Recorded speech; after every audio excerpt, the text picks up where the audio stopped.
স্বাগত খেলাযোগে আপনাদের সাথে আছি আমি ফাইম রহমান। শনিবার 15 সদস্যের টি-20 বিশ্বকাপ দল আইসিসিকে জমা দেবে বিসিবি, যেখানে নাজমুল হোসেন শান্তকে দেখছেন সাবেক নির্বাচক ও জাতীয় দলের সাবেক ক্যাপ্টেন হাবিবুল বাশার সুমন। ফর্মের কারণে জাকের আলী বাদ পড়ছেন বিশ্বকাপ দল থেকে। স্কোয়াড জমা দিলেও 1 ফেব্রুয়ারি পর্যন্ত দল পরিবর্তনের সুযোগ থাকবে বিসিবির। সিলেট থেকে নাহিয়ান বিন জসিমের পাঠানো রিপোর্ট। রাত পোহালেই বাংলাদেশের টি-20 বিশ্বকাপের স্কোয়াড ঘোষণা করা হবে, অর্থাৎ আইসিসির কাছে জমা দেয়া হবে। ঠিক বিশ্বকাপ স্কোয়াডটা আসলে কেমন হতে পারে, বিপিএল এর পারফরমেন্সের ভিত্তিতে কেউ কি নতুন করে ঢুকছেন? আমার সঙ্গে আছেন সাবেক নির্বাচক, একই সঙ্গে ক্যাপ্টেন দেখতে পাচ্ছেন চট্টগ্রাম রয়্যালসের টিম ডিরেক্টর হিসেবে কাজ করছেন, মুখে চওড়া হাসি, মাত্রই ঢাকাকে হারিয়ে আসলে বেরিয়ে এসেছেন। নতুন কাউকে আপনি দেখেছেন যারা বিশ্বকাপ স্কোয়াডে আসলে ঢুকতে পারে এরকম কেউ? যেটা কথা হচ্ছিল যে বিপিএল এর কারো এক্সট্রাঅর্ডিনারি পারফরমেন্স দিয়ে কেউ দলে নেওয়া যায় কিনা, সেটা দেখার কিন্তু খুব সুযোগ হয়নি। বাট কিছু কন্টেন্ডার আর ডেফিনেটলি আছে। I think Naim Sheikh did a very pretty decent job. তিনি নিশ্চয়ই বিবেচনায় থাকবেন। শরীফুল ইসলাম তো দলে খুব ভালো বোলিং করছেন, আমাদের সবসময় ব্রেক থ্রু দিয়ে থাকেন। আই থিঙ্ক রিপুন মণ্ডলও খুব ভালো বোলিং করছেন।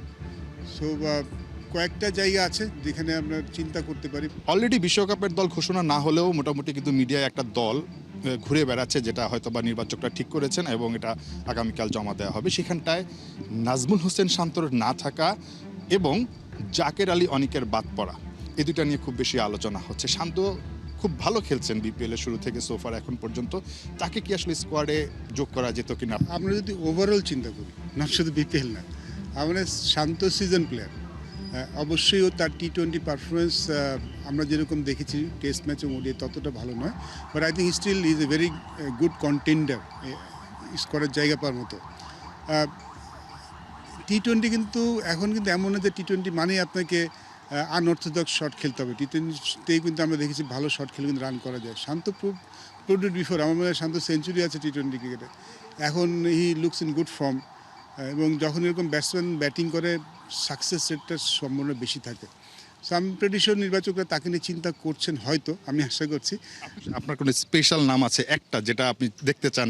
I think Shanto can be a contender, শান্তকে আমরা একটু বিবেচনা করতে পারি। অনেক ধন্যবাদ, অনেক ধন্যবাদ। আপনার ফ্লাইট আছে, তো আপনাকে ছেড়ে দিই।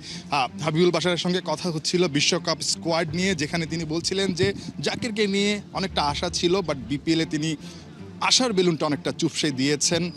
বাট রিপন মণ্ডলরা রীতিমতো চাঁদের আলো হয়ে কিন্তু আলো ছড়াচ্ছেন, শান্ত আলো ছড়াচ্ছেন স্কোয়াডে। সবশেষ স্কোয়াডে না থাকলেও তারা কিন্তু বিশ্বকাপের জন্য বিবেচনায় থাকতেই পারেন। Nahiyan bin Jasim, 71, Sylhet international cricket stadium, Sylhet. BPL এর মাঝ পথেই কান পাতলে শোনা যায় টি-20 বিশ্বকাপের স্কোয়াড নিয়ে গুঞ্জন। কে থাকবেন স্কোয়াডে আর কে না, তা নিয়েই সবার আগ্রহ, কিন্তু নির্বাচকদের দুশ্চিন্তাটা আরো বেশি। যে নামগুলোর বিশ্বকাপ স্কোয়াডে হওয়ার কথা অটো চয়েস, তারাই আছেন ঘোরতর অফ ফর্মে। বিশ্বকাপে ইনিংস শুরু করার গুরু দায়িত্ব সামলাবেন কে? ফয়সাল হাবিবের রিপোর্ট। এশিয়া কাপ এবং আফগানিস্তানের বিপক্ষে দুর্দান্ত পারফর্ম করে বাংলাদেশের টি-20 সেটআপে অটো চয়েস বনে গেছেন সাইফ হাসান। শুধু তাই নয়, টি-20তে বাংলাদেশের ভাইস ক্যাপ্টেনও সাইফ। কিন্তু চলতি বিপিএলে ঢাকা ক্যাপিটালসের সাইফকে অপরিচিতই মনে হচ্ছে। ঢাকার ওপেনার 3 ম্যাচে রান করেছেন মাত্র 11। সেই 11 রান করতে খেলেছেন 25টা বল। প্রায় প্রতি ম্যাচেই একের পর এক ডট বল খেলে নিজের উপর প্রেসার বাড়াচ্ছেন সাইফ। এরপর সেই চাপে ভেঙে ভুল শট খেলে হচ্ছেন আউট। চট্টগ্রাম রয়্যালসের বিপক্ষে শরীফুল ইসলামের বলে যেমন বাজে শট খেলে আউট হয়েছেন সাইফ, তা নিশ্চিতভাবেই চিন্তা বাড়াবে নির্বাচকদের। আশঙ্কার বিষয় শুধু সাইফই নয়, দুশ্চিন্তা থাকছে ওপেনিং জুটিটা নিয়েই। ডানহাতি বাঁহাতি কম্বিনেশনের কারণে সাইফ হাসান আর তানজিদ তামিমকে দিয়ে ইনিংস শুরু করানোর পরিকল্পনা করেছে টিম ম্যানেজমেন্ট। পারভেজ হোসেন ইমনের চলতি বিপিএলে 4 নম্বরে ব্যাটিং করা তেমনই ইঙ্গিত দিচ্ছে। উঠতে থাকা ইমনের ব্যাটে দর্শক ম্যানেজমেন্ট ভরসাও পাচ্ছে, কিন্তু ওপেনিং এর 2 ক্যান্ডিডেটই রান খরায় আছে। 4 ম্যাচে 61 রান করা তামিম 1 ম্যাচেও ভালো শুরু পাননি। উড়ন্ত সূচনা দিয়ে সাজঘরে ফিরেছেন এমনও নয় ঘটনা। তামিমের বাজে ফর্মের কাটাঘায়ে নুনের ছেটা দেবে মাল্টি ন্যাশনাল টুর্নামেন্টে ওর ফর্ম। এশিয়া কাপ বিশ্বকাপে তামিমের গড় 12-র চেয়েও কম। জাতীয় দলের বিবেচনায় থাকা ওপেনাররা যখন রান করতে পারছেন না, তখন জাতীয় দলের বাইরে থাকা টপ অর্ডার ব্যাটাররা কিন্তু আছেন দারুণ ফর্মে। চলতি বিপিএল এর সর্বোচ্চ রান সংগ্রাহকদের লিস্টে সেরা 5-এর 2জন top order batter. Najmul Hossain Shanto ইতোমধ্যেই একটা সেঞ্চুরি করেছেন, নাইম শেখ শুরু পাচ্ছেন প্রায় প্রতি ম্যাচেই, খেলেছেন ম্যাচ জেতানো ইনিংসও। বাজে ফর্মে থাকা ওপেনার এবং নির্বাচক প্যানেল দুই জায়গাতেই চাপ দেবে শান্ত নাইমদের করা রান। সাইফ তামিমরা নিজেদের প্রমাণ করেই দলের অপরিহার্য সদস্য হয়েছেন। বিশ্বকাপ স্কোয়াডে শেষ পরিবর্তন আনার আগে এখনো সময় বাকি আছে, তাই সাইফ তামিমদের যত দ্রুত সম্ভব রানে ফিরতে হবে। কিন্তু টানা বাজে ফর্মে থাকলে নির্বাচকদেরও বাধ্য হয়ে অন্য কিছু ভাবতে হবে। কদিন আগেই ভারতের ভাইস ক্যাপ্টেন শুভমান গিল বাদ পড়েছেন বিশ্বকাপ স্কোয়াড থেকে। বাংলাদেশের বেলাতেও তেমন কিছু অপেক্ষা করছে কিনা কে জানে। ফয়সাল হাবিব, ৭১। উড়তে থাকা ঢাকা ক্যাপিটালসকে এবার মাটিতে নামিয়ে আনলো চট্টগ্রাম রয়্যালস। বিপিএল এর সিলেট পর্বের ম্যাচে মোহাম্মদ মিঠুনের দলকে 10 উইকেটে হারিয়েছে বন্দরনগরের দল, টপকে যায় কোনো উইকেট না হারিয়েই। খালিদ জামিলের ম্যাচ রিপোর্টে বিস্তারিত।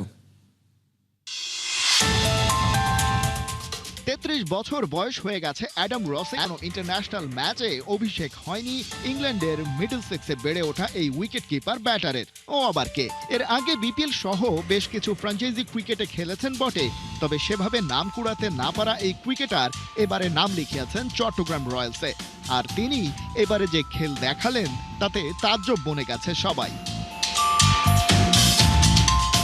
প্রথম খেলটা অবশ্য ব্যাট হাতে নয়, ফিটনেসেও খুব একটা এগিয়ে না থাকা ওয়াশিংটন সুপার পারফরম্যান্স দেখালেন কিপিং গ্লাভস হাতে।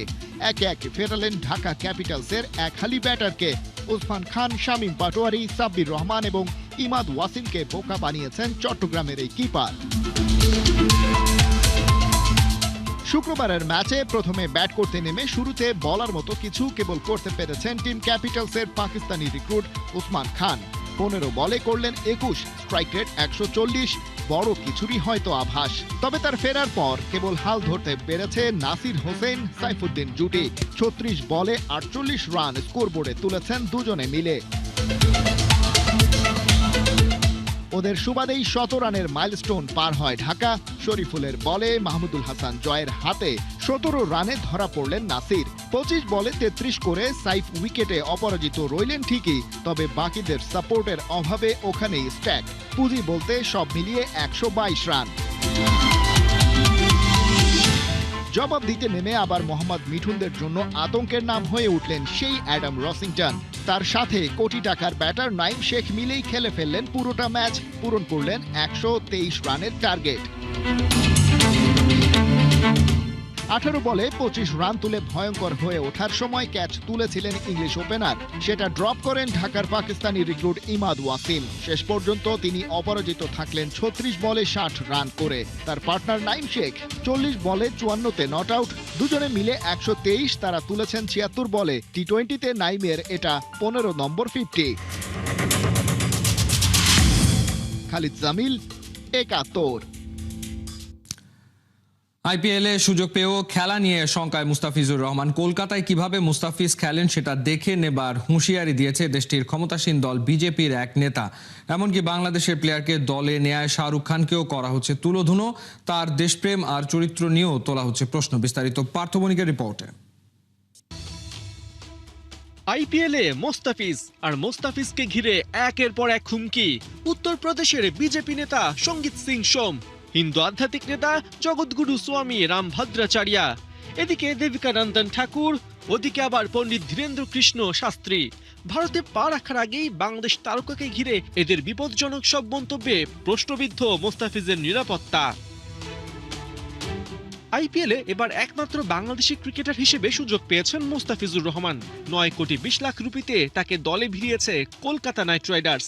কিন্তু এতেই নিজ দেশে চরম বিদ্বেষের শিকার হচ্ছেন দলটির মালিক শাহরুখ খান। বিজেপি নেতা সঙ্গীত সিং সোম সরাসরি বলিউড তারকাকে বিশ্বাসঘাতক বলে আখ্যা দিয়েছেন। বিজেপি নেতা জানান, বাংলাদেশে যেভাবে হিন্দুদের ওপর অত্যাচার করা হচ্ছে, নারী ও মেয়েদের ধর্ষণ করা হচ্ছে, তাদের ঘরবাড়ি পুড়িয়ে দেওয়া হচ্ছে, এমনকি সেখানে ভারত বিরোধী স্লোগানও চলছে। তারপরেও শাহরুখ খানের মতো বিশ্বাসঘাতক, যার সবকিছুই ভারতের দান, সে এমন একটি দেশের খেলোয়াড়দের উপর বিনিয়োগ করছে যাদের কাজই ভারতের বিরুদ্ধে কাজ করা। তবে এই নেতার সবচেয়ে বড় হুঁশিয়ারিটা মোস্তাফিজকে কেন্দ্র করে। বিজেপি নেতা সাফ জানিয়ে দেন, কেকেআর কোনো মূল্যে মোস্তাফিজকে ভারতে খেলাতে পারবে না, এমনকি বিমানবন্দরের বাইরে মোস্তাফিজকে পাই রাখতে দেয়া হবে না। শুধু রাজনৈতিক দল নয়, হিন্দু আধ্যাত্মিক নেতা জগৎগুরু স্বামী রামভদ্রাচার্য শাহরুখ খানের কাজকে দেশদ্রোহিতার শামিল বলে উল্লেখ করেছেন। এই নেতা শাহরুখকে হিরো মানতে নারাজ, তার কোনো চরিত্রই নেই বলে দাবি করেছেন রামভদ্রাচার্য। শাহরুখ সব সময় দেশদ্রোহী আচরণ করছে বলেও দাবি করেন। এদিকে আরেক ধর্মীয় নেতা দেবিকা নন্দন ঠাকুর বাংলাদেশি প্লেয়ার দলে নেওয়ার সিদ্ধান্তকে নিষ্ঠুর বলে উল্লেখ করেছেন। শাহরুখের অতীত জীবন টেনে দেবিকা নন্দন জানিয়েছেন, এই দেশ তাকে একজন নায়ক, একজন সুপারস্টার বানিয়েছে এবং এত ক্ষমতা দিয়েছে যেন সে একটি ক্রিকেট দলের মালিক হতে পারে। অথচ এর আগে শাহরুখ একটি টিভি সিরিয়ালে কাজ করে প্রতিদিন 500 থেকে 1000 রুপি রোজগার করত। অতি দ্রুত তাকে ক্ষমা চাইতে হবে এবং যে 9 কোটি 20 লাখ রুপি মোস্তাফিজকে দেবার কথা, সেটাও বাংলাদেশের নিহত হিন্দু পরিবারগুলোর শিশুদের দান করতে হবে। এদিকে আইপিএলে মোস্তাফিজকে নেয় মধ্যম পন্থা বেছে নিয়েছেন হিন্দু আধ্যাত্মিক গুরু পণ্ডিত ধীরেন্দ্র কৃষ্ণ শাস্ত্রী। তার মন্তব্য, মোস্তাফিজ ইস্যুতে সিদ্ধান্ত নেবে বিসিসিআই, কিন্তু তার চাওয়া বাংলাদেশে বসবাসরত হিন্দুদের নিরাপত্তা নিয়ে যেন বাংলাদেশি ক্রিকেটাররা আওয়াজ তোলেন। ক্রিকেট কেবল একটি খেলা, এর নিজস্ব নিয়ম আছে এবং খেলার ক্ষেত্রে এই ধরনের কিছুই প্রযোজ্য নয়। তবে এই ধর্মীয় গুরুর মত, বাংলাদেশের প্লেয়ারদের উচিত জাতি ও সমাজের পক্ষে কথা বলা। বলা চলে, সময় যতই যাচ্ছে ততই আইপিএলে মোস্তাফিজের অংশগ্রহণ নিয়ে উত্তাপ ছড়াচ্ছে ভারতের রাজনৈতিক ও ধর্মীয় অঙ্গনে। এমন অবস্থায় মার্চে হতে যাওয়া আইপিএল এর আগে এই উত্তাপ কমে নাকি আইপিএলে মোস্তাফিজের অংশ নেওয়া অসম্ভব হয়ে পড়ে, সেটাই দেখার অপেক্ষা। পার্থ বণিক, ৭১। বিচ্ছিন্ন দ্বীপ বা চরাঞ্চলের দোহাই দিয়ে হাতিয়া উপজেলা বঞ্চিত হচ্ছে খেলাধুলা থেকে। স্বাধীনতার 50 বছর পেরিয়ে গেলেও দীর্ঘ আয়তনের ভূখণ্ডটিতে নেই একটি মিনি স্টেডিয়ামও। সহায়তার অভাবে অকালে ঝরে যাচ্ছে প্রতিভা। কবে এই দ্বীপাঞ্চলের শিশুরা দেখবে পেশাদার খেলোয়াড় হওয়ার স্বপ্ন? নতুন বাংলাদেশে খেলাধুলা নিয়ে নতুন স্বপ্ন বুনছে হাতিয়া জনগণ। তাদের ভাবনা শুনেছে ৭১-এর খেলাযোগ। নোয়াখালীর হাতিয়া ঘুরে এসে জানাচ্ছেন হাসান সজীব।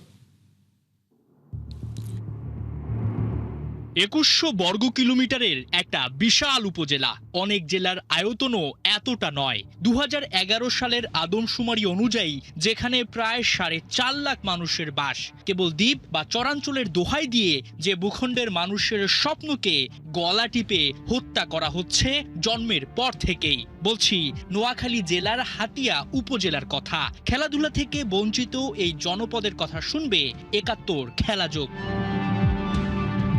সন্ধ্যা পেরিয়ে তখন রাত, কিন্তু এমন দৃশ্য দেখে সেটা বোঝার উপায় কোথায়? দেশের প্রত্যন্ত এক অঞ্চল, কনকনে শীতে চলছে নাইট ফুটবল টুর্নামেন্ট। দর্শকের এমন উপস্থিতি যে কাউকে করবে অবাক। এদেশের ফুটবল উন্মাদনা কোন লেভেলের তার এক জলজ্যান্ত উদাহরণ এই মুহূর্তগুলো। এটা কিন্তু একটা মাঠ, একটা কৃষি জমি। শুধুমাত্র শীতকালে অথবা শুষ্ক সিজনে আমরা এই জমিগুলোকে ব্যবহার করে রোলার দিয়ে, মই দিয়ে আমরা একটা ফুটবলের মাঠ তৈরি করি। গ্রামগঞ্জে যারা যে খেলাগুলো আয়োজন করে, এভাবে আপনি যে কথাটা বলছিলেন, এভাবে কিন্তু আসলে প্রফেশনালভাবে একটা ফুটবলার উঠে আসার কোনো সুযোগ নাই। ৭১ খেলাযোগকে পেয়ে আক্ষেপ, আবেগের সুর এ অঞ্চলের মানুষের কণ্ঠে। কেবল চরাঞ্চল বলেই এখানের মানুষ স্বপ্ন দেখতেও ভয় পায় প্রফেশনাল খেলোয়াড় হতে। আমাদের দুঃখের বিষয় হলো আমরা নদীভাঙ্গা মানুষ, গাঁওয়া মানুষ, কিন্তু যারা বাইরের থেকে আসে চাকরিজীবী, বড় উচ্চ লেভেলের, তারা আমাদের হাতিয়াকে ঘৃণার চোখে দেখে। তারা বলে এখান থেকে কোনো ছেলে উঠবে না। কিন্তু বাংলাদেশের ক্রীড়া সংস্থা থেকে যে টাকাটা হাতিয়াতে আসে, লুটপাট করে খাই ফেলা। অভিযোগের পর অভিযোগ। স্বাধীনতার 50 বছর পেরিয়ে গেলেও হাতিয়া অবহেলিত। অথচ চাইলেই এই ভূখণ্ডকে কত ভাবেই না কাজে লাগানো যেত। প্রায় 5 বছর ধরে মিনি স্টেডিয়ামের কাজ চললেও তা আলোর মুখ দেখেনি। প্রচুর সরকারি জায়গা জমি পড়ে থাকলেও তা নিয়ে নেই পরিকল্পনা। রাজনৈতিক নেতা থেকে সরকারি কর্মকর্তা সবাই হাতিয়ার সম্পদ ভোগ করে গেলেও কারো মাথা ব্যথা নেই খেলাধুলা নিয়ে। হাতিয়া উপজেলায় পা পড়লে যে কেউ অবাক হবে। এখানে আছে সরকারি কর্মকর্তাদের জন্য অট্টালিকা, বিলাসবহুল গাড়ি, অভ্যন্তরীণ যোগাযোগ ব্যবস্থাও মন্দ নয়। যুগের পর যুগ সব সুযোগ সুবিধা ভোগ করেছে বিগত বছরগুলো সাংসদ ও সরকারি কর্মকর্তারা, কিন্তু কারো মাঝে ন্যূনতম এই ইচ্ছা শক্তি ছিল না এত বড় আয়তনের উপজেলা থেকে খেলাধুলায় সবাইকে উৎসাহিত করা। এটা আমাদের কোনো আক্ষেপ না, এটা আমাদের কষ্ট। আমরা আমাদের অধিকার থেকে বঞ্চিত হচ্ছি। যদি জাতীয়ভাবে এবং স্থানীয়ভাবে যারা আছে এদেরকে যদি আমরা সঠিকভাবে প্যাট্রোনাইজ করতে পারি, এদেরকে যদি সঠিকভাবে আমরা নার্সিং করতে পারি, তাহলে জাতীয় পর্যায়ের খেলোয়াড় এখান থেকে উঠে আসবে। দাবি থাকবে যে আমরা একটা ভালো মানের স্টেডিয়াম এবং প্রতি বছর যাতে করে এখান থেকে যাচাই বাছাইয়ের মাধ্যমে প্লেয়ার সিলেক্ট করা হয়। বিচ্ছিন্ন দ্বীপ, নদী ভাঙনে দিনকে দিন ছোট হয়ে যাচ্ছে হাতিয়ার এই ভূখণ্ড, আর তার দোহাই দিয়ে স্বপ্ন শুরু হওয়ার আগেই তাকে দমিয়ে রাখা হচ্ছে। এখানকার শিশুরা জানে না তারা কিভাবে প্রফেশনাল ক্রিকেটার কিংবা ফুটবলার হবে, কেননা তাদের মাথার মধ্যে একটা ব্যাপারই ঢুকিয়ে দেওয়া হচ্ছে, তোমরা চরের মানুষ, এখানে খেটে খাওয়াটাই বড় বিষয়, ক্রিকেটার কিংবা ফুটবলার হওয়া তো বিলাসিতা। হাসান সজীব, ৭১, হাতিয়া, নোয়াখালী। এই ছিল এই মুহূর্তের খেলাযোগে সরাসরি সংবাদ অনুষ্ঠান দেখতে চোখ রাখুন ৭১-এর ফেসবুক পেজ এবং সাবস্ক্রাইব করুন ৭১-এর ইউটিউব চ্যানেলে। ৭১-এর সাথেই থাকুন।